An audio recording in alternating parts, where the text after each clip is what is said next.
Assalamualaikum warahmatullahi wabarakatuh.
Bismillahirrahmanirrahim. Alhamdulillah wassalatu wassalamu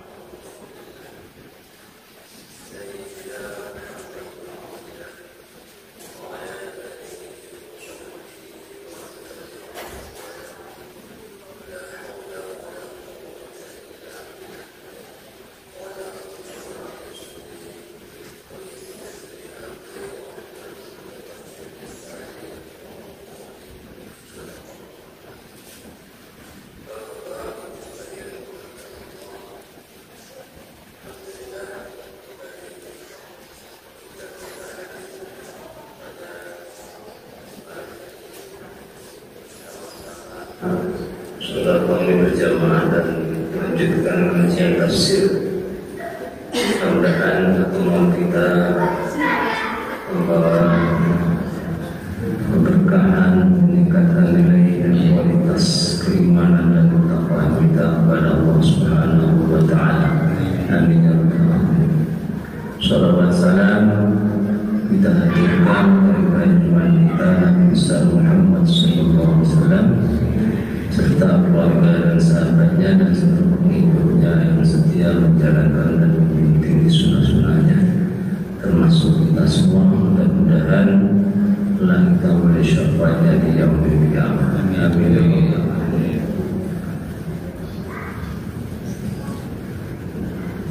Kita masih pada ayat yang terkait dengan kisahnya Nabi Isa dan ayahnya, tentang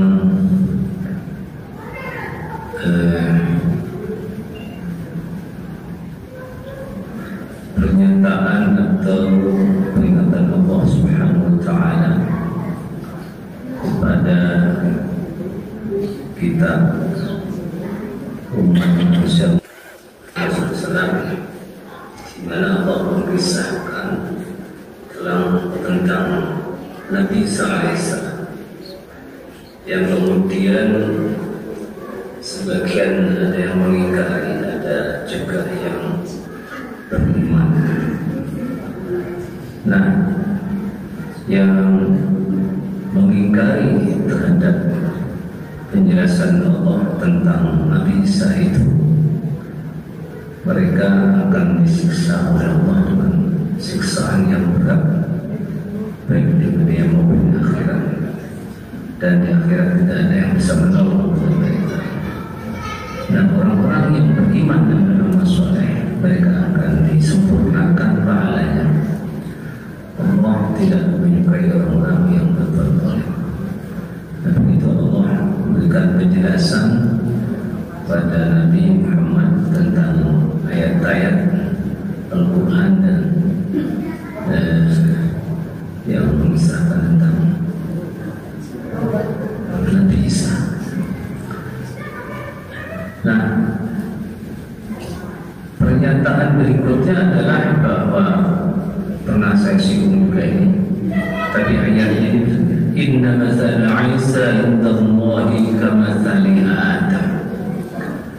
Sesungguhnya perumpamaan Nabi Isa ay fi khalqihi, yang dalam penciptaannya, indallahi menurut pandangan Allah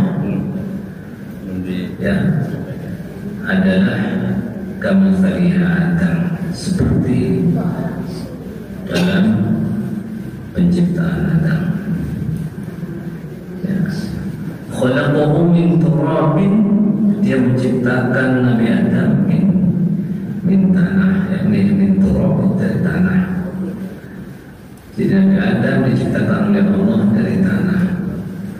Tsumma qala lahu kun fayakun, kemudian Allah meniupkan rohnya ya, dan berkata kepadanya, jadilah. Maka jadilah dia sesuatu makhluk yang namanya Adam itu. Nah, demikian juga kalau ini disamakan dalam hal kun fayakunnya, bukan dalam bahan ciptaannya, bukan. Kalau Nabi Isa langsung dititipkan ruhnya kepada Siti Maryam ya. Nah, kalau Nabi Adam tidak dengan cara melahirkan, tidak ada melahirkan, karena dia adalah makhluk manusia pertama yang diciptakan oleh Allah untuk menjadi khalifah di bumi ini. Nah, al-haqqu min rabbik, di sini katakan al-haqqu min rabbik, kebenaran itu datangnya dari Tuhan. Fala takum minal mumtarin, maka janganlah kamu termasuk golongan orang-orang yang ragu. Jadi Nabi Muhammad diingatkan oleh Allah, jangan sampai ragu-ragu terhadap peristiwa itu ya. Jadi termasuk kita jangan ragu lagi bahwa Nabi Isa itu diciptakan oleh Allah ya, tanpa seorang ayah. Nah, kalau orang Yahudi itu menuduh Nabi Isa itu anak janda ya, sehingga tidak mau mereka beriman kepada Nabi Isa karena dia adalah anak yang anak. Orang Jawa bilang anak janda, hasil perzinahan Maryam itu dengan seorang tukang kayu. Ada yang di sana cinta Israeliatnya itu namanya Yusuf An-Najjar. Nah, itu ditolak oleh Al-Quran karena Al-Quran ingin meluruskan pandangan mereka orang-orang Yahudi yang merendahkan atau menghina kepada Nabi Allah, Nabi Isa yang katanya hasil hubungan gelap.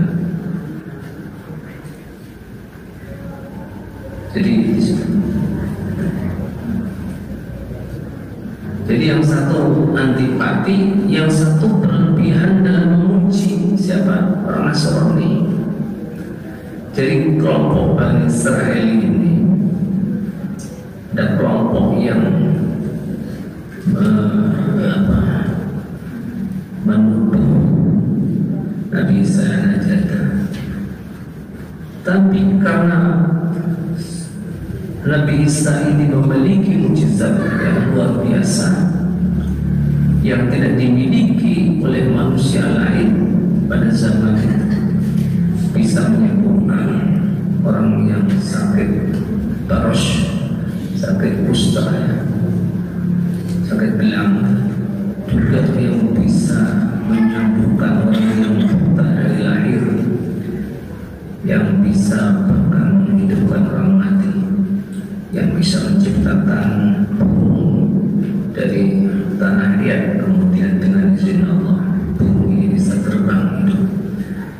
Nah, karena kehebatan Nabi Isa ini, sebagian dari kaum Bani Israel ada yang mengimani dan bahkan karena sifat-sifat kehebatannya seperti seorang Tuhan, seperti Tuhan. Tadi itu yang bisa menyembuhkan orang mati segala. Maka mereka meyakini Nabi Isa itu bukan manusia biasa, tapi dia anak Tuhan. Nah itu namanya berlebihan di dalam menyanjung. Akhirnya mengkultuskan Nabi Isa itu ya, tidak dijadikan sebagai seorang pemimpin, sebagai seorang rasul yang diimani, tapi malah sampai meyakini bahwa Nabi Isa adalah anak Tuhan. Itu pandangan yang sama-sama keliru. Makanya dalam Al-Quran ketika menafsirkan yang disebut dengan al-maghdub, yang kita berdoa supaya kita tidak dijadikan orang yang mendapatkan jalan kesesatan dan jalan yang dimurkai. Ya, yang dimurkai itu orang Yahudi, yang tersesat itu orang Nasrani. Itu kalimat yang disebutkan ghairil maghdubi alaihim waladdallin. Itu tafsir jalan mengatakan al-maghdub ay al-yahud. Al-maghdub orang yang dimurkai itu adalah orang Yahudi. Ad-dallin orang yang tersesat itu adalah an-nasr, orang Nasrani. Dalam sejarah lain disebutkan seperti itu. Sebagai contoh saja. Jadi orang yang dimurkai itu orang yang menjadikan Nabi Isa ini sebagai orang yang mengazinan tadi itu, sedangkan orang Nasrani menjadikannya sebagai Tuhan. Nah, dalam surah Al-Ma'idah juga disebutkan ya, bahwa Nabi Isa adalah anak Tuhan. Itu yang kemudian dikatakan mereka itu sesat. Dari sisi akidah kesesatan Bani Israel yang mengikuti menjadikan Isa sebagai anak Tuhan. Faman hajjaka fihi min ba'di ma ja'aka min al-'ilmi faqul ta'alu nad'u abna'ana wa abna'akum wa nisa'ana wa nisa'akum wa anfusana wa anfusakum thumma nabtahil fanaj'al la'natallahi 'alal kadhibin. Inna hadha lahuwal qasasul haqq fama min ilahin illa Allah wa inna Allah lahuwal 'azizul hakim. Fa in tawallaw fa inna Allaha 'alimun bil mufsidin.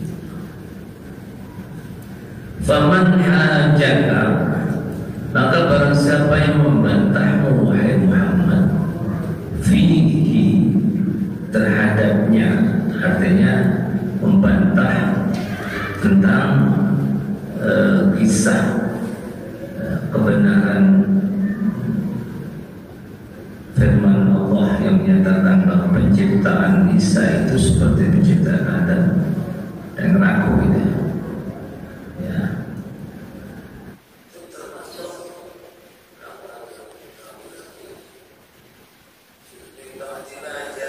Ini setelah datang kepadamu penjelasan ilmu. Jadi setelah datang ilmu yang disampaikan kepada Rasulullah, ya, maka katakanlah faqul ta'alu nad'u abna'ana, kemari. Jadi mereka itu dipanggil, ya, marilah kita panggil anak-anak kami, ya, anak kita ini. Nad'u abna'ana wa abna'akum, anak kami dan anakku, wa nisa'ana wa nisa'akum, istriku dan istrimu, ya, istri kami. Nah, ini golongan beriman dan golongan orang Nasrani. Wa anfusana wa anfusakum, kemudian di situ, ya, kita sendiri dan kamu juga. Dan di sini diajak bertimbang, diajak bermubahalah. Siapa di antara kita ini yang benar, Anda atau saya? Gitu. Jadi Nabi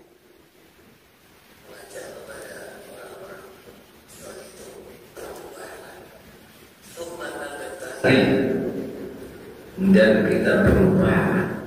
Wa ja'al la'natallahi 'alal kadhibin. Kita mengadu kepada Allah agar laknat Allah ditimpakan kepada orang-orang yang dusta.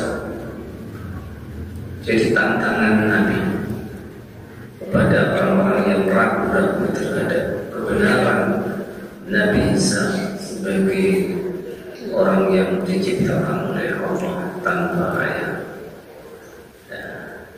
dan yang keyakinan mereka bahwa Nabi Isa adalah anak jatah.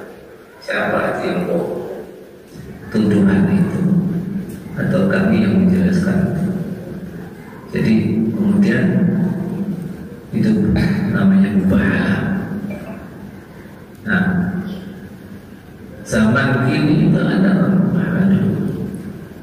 Misalnya seperti tantangan Habib Rizik ingin bermubahalah dengan orang-orang yang tidak mau mengakui tentang pembunuhan Laskar FPI di Bekasi, Pak Cikarang, mana dia waktu itu Kerawang, yang di tol itu dekat Kerawang. Nah itu Habib Rizik menantang berubah. Ayo kita sama-sama doa kepada Allah, siapa di antara kita ini yang salah dan benar, termasuk pada polisi dan jaksa, hakim yang memutuskan perkara itu sengketa judicial. Nah, itu kemudian benar mereka, tapi tidak mau, tidak berani itu karena takut siapa. Tapi toh ternyata orang-orang yang berperkara itu banyak juga yang terbukti tentang bahwa mereka adalah orang yang pernah ditutup, ada orang yang sakit, ada orang yang kemudian meninggal. Wallahu a'lam supaya karya itu lebih paham. Nah, ini Nabi menantang orang-orang yang tidak yakin terhadap kebenaran anak-anak Allah itu, kebenaran ciptaan Allah terhadap Nabi Isa. Nah, semua itu inna hadza, sesungguhnya adalah wal rasul haq. Ini adalah merupakan kisah yang benar. Ya. Wa ma min ilahin illallah, dan tidak ada Tuhan kecuali Allah. Wa inna Allaha lahul azizul hakim, dan sesungguhnya Allah dialah zat yang maha perkasa lagi maha bijaksana. Jadi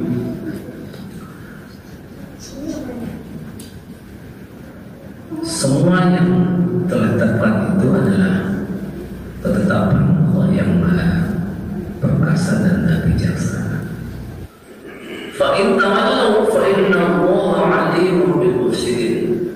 Maka barang siapa yang berpaling, maka ketahuilah bahwa Allah mengetahui terhadap orang-orang yang berbuat kerusakan. Jadi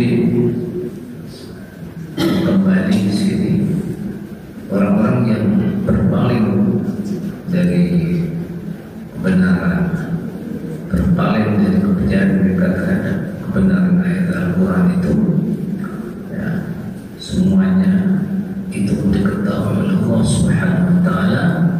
Artinya orang-orang yang berkerusakan itu nanti bakal mendapatkan balasan dari Allah Subhanahu wa Ta'ala, ya, sesuai dengan kadar seberapa besar kesalahan-kesalahan mereka itu.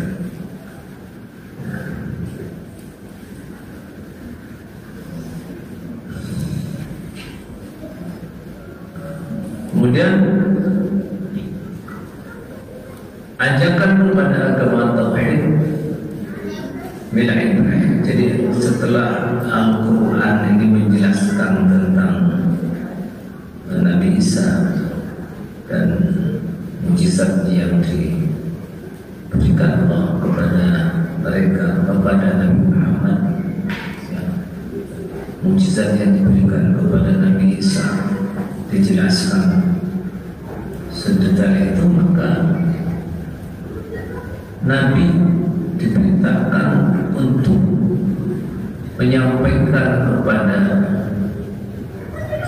orang-orang Yahudi dan Nasrani kembali kepada jalan yang benar, yaitu disebut dengan istilah kalimatin shawab. Ini dalam ayat yang ke-64 ini Allah berfirman, "Qul ya ahlal kitab ta'alau ila kalimatin sawa'in bainana wa bainakum alla na'budu illa Allah wa la nusyrika bihi syai'an wa la yattakhidha ba'duna ba'dan arbaban min dunillah fa in tawallaw fa qul ashhadu bi anna muslimun." Diperintah lagi yang disampaikan Allah kepada Nabi Muhammad. Nabi diperintahkan agar supaya menyampaikan kalam ini kepada orang-orang ahli kitab. Kata Allah, katakanlah wahai Muhammad, ya ahli kitab, wahai ahli kitab, ta'alau, mari kemari, menuju kemari ila kalimatin sawa, untuk menuju kepada satu kalimat pegangan yang sama, ya, bainana wa bainakum, antara kami dan kalian. Nah ini apa itu kalimat sawa itu? Ya, yang sama antara yang disampaikan kepada Nabi Muhammad dan juga disampaikan kepada Nabi Isa, yaitu isinya alla na'budu illallah, agar supaya kita ini hanya menyembah kepada Allah, tidak menyembah kepada orang lain. Wala nusyrika bihi syai'an, dan tidak menyekutukan dengan sesuatu apapun. Jadi kalimat yang sama itu kita tidak mempersekutukannya dengan sesuatu apapun. Nah, wala yattakhidha ba'duna ba'dan arbaban min dunillah, dan bahwa kita tidak menjadikan satu sama lain itu Tuhan selain Allah. Arbaban min dunillah.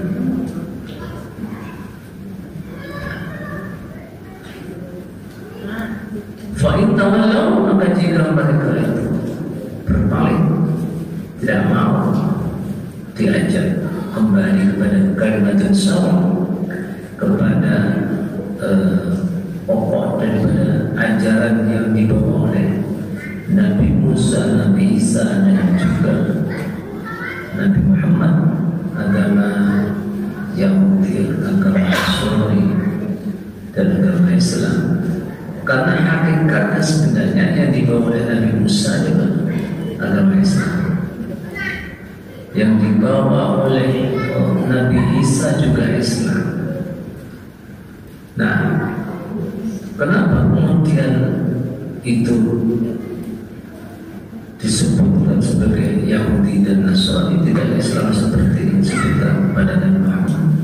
Ini untuk membedakan antara Islam yang masih tetap berlaku dengan Islam yang dibawa oleh Nabi Musa dan Nabi Isa, yang kitab sucinya tetap diyakini kebenarannya, kitab Taurat dan Injil, tetapi pada periodisasi Nabi Muhammad diangkat. Ini ibarat undang-undang yang dibikin pada masa Bani Israel itu dikuasai oleh Nabi Musa, dan undang-undang yang sudah diberikan kepada Nabi Isa, itu dua-duanya sudah tidak diakui lagi untuk bisa dilakukan pada saat ini, pada saat Nabi Muhammad diutus sudah. Yang gambarannya kalau di Indonesia misalnya pemerintahan Belanda, pemerintahan Orde Lama, pemerintahan Orde Baru, itu undang-undang yang sudah dihapus tidak lagi dipakai untuk pada masa reformasi. Nah, ada sebagian yang masih serasi, yang masih cocok, itu masih dipakai hukum-hukumnya, yang belum ada penggantinya masih dipakai. Tapi kalau yang sudah ada diturunkannya ya undang-undang yang baru atau dibikin yang baru, maka undang-undang yang lama dihapus. Penghapusan tentang MPR misalnya, atau undang-undang yang dibikin pada masa Orde Baru yang ditantangkan oleh anggota DPR dan Presiden Soeharto, atau bahkan jangankan yang besar yang setelah dibikin pada masa Presiden Gus Dur atau Megawati, Presiden pada masa SBY dan Pak Jokowi misalnya. Ini yang sudah dihapus, yang sudah dibikinkan undang-undang yang baru. Nah, tapi yang masih mendapatkan legitimasi dari pemerintahan yang sekarang ada, ya tetap kerja, tetap berlaku. Demikian juga yang ada dalam Islam ini. Kita suci Al-Quran ini banyak meluruskan terhadap apa yang ada di dalam kitab Taurat dan Injil yang sudah diselewengkan oleh mereka. Maka kalau dalam Al-Quran itu sudah ada hukum baru, maka hukum yang lama yang ada dalam Taurat dan Injil otomatis terhapus. Begitu. Sama yang ada di pemerintahan kita misalnya. Banyak hal-hal yang dihapus, tapi masih ada juga yang dipakai atau ditetapkan. Misalnya seperti ajaran sholat, zakat, puasa, itu ada, cuma bentuknya berbeda. Nah, karena sebetulnya kutiba alaikumusiyam kama kutiba ala alladziina min qablikum. Ajaran tentang puasa itu ada ya, pada masa agama sebelum yang di bawah Nabi Islam yang dibawa Nabi Muhammad ini, ajaran puasa itu bagaimana? Hai orang beriman, diwajibkan atas kamu berpuasa sebagaimana telah diwajibkan kepada orang-orang sebelum kamu agar kamu bertakwa. Itu menunjukkan bahwa syariat puasa itu tidak hanya pada masa Nabi Muhammad, tapi Nabi-Nabi terdahulu juga ada syariat puasa. Maka disebutkan secara tegas tentang puasanya Nabi Daud. Sehari puasa, sehari tidak. Itu menjadi puasa yang terbaik, puasa sunnah. Ya, puasa Daud istilahnya. Ya, sehari puasa, sehari berbuka. Kenapa itu terbaik? Karena itu adalah keseimbangan antara syukur dan sabar. Di saat berpuasa dia bersabar, di saat dia berbuka dia bersyukur. Jadi syukur dan sabar tadi itu ibarat satu mata pedang yang atas dan yang bawah, dua-duanya tajam. Jadi apa yang dua-duanya tajam seperti senjatanya tombak orang Jawa itu. Nah, atau seperti satu keping mata uang. Satu keping mata uang itu artinya bolak-baliknya harus orsinil, harus satu keping mata uang. Tidak boleh mata uang itu yang sebelahnya tidak tercetak, misalnya gambarnya beda misalnya, itu menunjukkan memang palsu. Nah, maka harus sama bolak-baliknya itu harus memiliki gambar yang sama, artinya yang sesuai. Nah, yang sebelahnya nggak boleh. Itu namanya syukur. Syukur dan sabar itu adalah merupakan satu sikap dan perilaku yang tidak bisa dipisahkan. Nah, orang nggak bisa itu lapar aja, mesti ada syukurnya. Orang nggak bisa hanya syukur terus tapi nggak ada sabarnya, nggak bisa. Nah, karena Allah memberikan ujian kepada kita itu ada kalian yang enak, ada kalian yang tidak. Yang tidak enak diberikan kekayaan, ada yang diberikan kemiskinan. Nah, saya dikasih kemiskinan, dia harus bersabar. Yang dikasih kekayaan, dia harus bersyukur. Dengan apa? Memberikan sebagian yang diberikan oleh Allah kepadanya, diberikan sebagainya untuk fakir miskin dan lain sebagainya. Itu misalnya. Nah, itu hidup kita ini seperti hidup dan kehidupan kita itu diuji Allah dengan seperti itu. Maka ketika Rasulullah SAW diperintahkan oleh Allah untuk memanggil orang Yahudi dan Nasrani, ahli kitab sini, agar tetap berada dalam satu kalimat yang sama persis dalam pengertian tauhidnya, yaitu hanya menyembah kepada Allah dan tidak menyekutukan Allah dengan sesuatu apapun dan tidak menjadikan sesamanya sebagai orang Tuhan selain darinya, ya, arbaba min dunillah. Nah, dia juga begini, fa in tawallaw faqul syahadu bi anna muslimun. Maka jika kamu berpaling, katanya, maka katakanlah kepada mereka, kalau mereka itu berpaling, tidak mau mengikuti terhadap yang disampaikan oleh Nabi, maka Nabi faqulu, katakanlah isyhadu bi anna muslimun, katakanlah sesungguhnya kami ini orang-orang yang berserah kepada Allah. Jadi saja kepada mereka diberitakan, supaya Nabi mengatakan, saksikanlah bahwa Jadi tidak mengikuti mereka orang-orang yang menjadikan nabi-nabinya itu sebagai anak Tuhan dan sebagainya, sembah.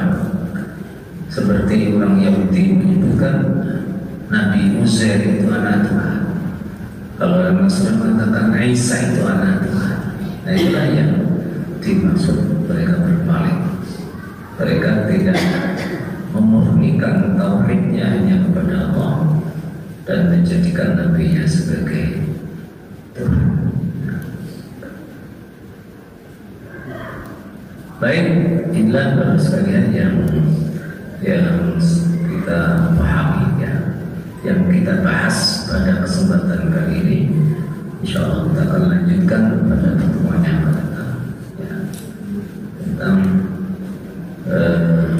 lanjutan dari ayat ini. Wallahu a'lam bishawab. Subhanallah wa bihamdihi, subhanallahumma rabbana wa bihamdika, asyhadu an la ilaha illa anta, astaghfiruka wa atubu ilaik. Assalamualaikum warahmatullahi wabarakatuh.